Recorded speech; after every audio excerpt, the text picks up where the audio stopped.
छोटू जी, मैं एक सवाल अपनी मन की गहराई से आपसे पूछना चाहता हूं। रामचरितमानस को लेकर बहुत कुछ कहा गया। मैं नेताओं का नाम नहीं लूंगा, कई सारे नेताओं ने बोला, एक गठबंधन के नेताओं ने भी बोला, उत्तर प्रदेश के भी एक बड़े नेता पूर्व मंत्री ने भी बोला, बिहार के भी एक करंट मिनिस्टर ने बोला। लगातार रामचरितमानस को लेकर बहुत सी बातें की गई। अब सनातन धर्म को लेकर कहा जा रहा है, तो क्या आपको लगता है ये पूरी प्लानिंग के तहत हो रहा है? पूरी प्लानिंग के तहत हो रहा है, षड्यंत्र के तहत हो रहा है। विदेशी ताकतें इनको बल दे रही हैं, भारत को कमजोर करने की ये साजिश रची जा रही है। पूरा का पूरा षड्यंत्र है। और मैं तो ये कहूंगा कि जो इंडिया गठबंधन हुआ है उस केवल सनातन धर्म को अपमानित करने के लिए ही हुआ है, और ये पूर्ण इनकी हताशा का परिणाम है।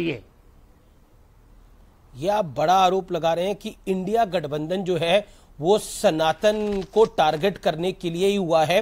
हालांकि एक मंत्री हैं, मैं नाम उनका निश्चित जी, लेकिन क्योंकि इसमें कोई संदेह नहीं, क्योंकि आपने उस गठबंधन का नाम लिया, वो कह रहे हैं कि हम तो मोदी और शाह को हटाना चाहते हैं, हम तो इन ताकतों को हटाना चाहते हैं जो हिंदू मुसलमान करती हैं इस देश के अंदर। आप बताइए, मैं किसी का पक्ष नहीं ले रहा हूं, मैं निष्पक्ष चर्चा कर रहा हूं जी। क्या गड़बड़ हुआ? हम मोदी ने या जिनकी चर्चा ये कर रहे हैं, अमित शाह की चर्चा करें, इन्होंने गलती क्या की?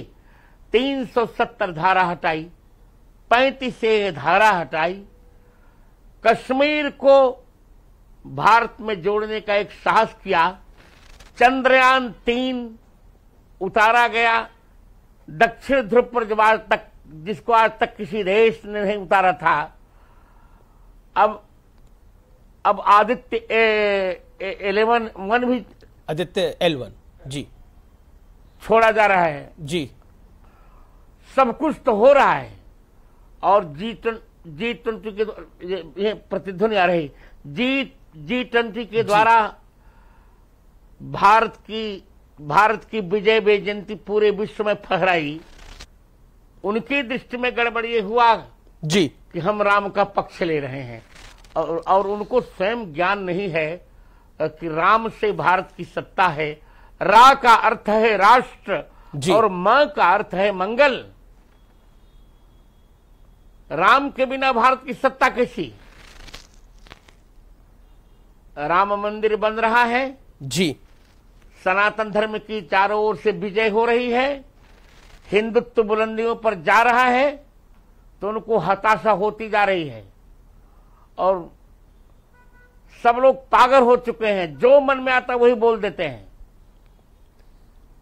मैं अमीश जी, मैं प्रमाणित करने को तैयार हूं।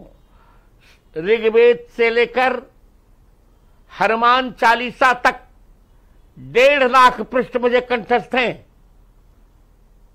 जी। मैं ये कहना चाहूंगा कि सनातन धर्म किसी भी पक्ष में, किसी भी मूल्य पर भारत का विभाजन नहीं चाहता। हम कश्मीर से कन्याकुमारी तक, गोमुख से गंगा सागर तक भारत को अखंड चाहते हैं। आप कहते हैं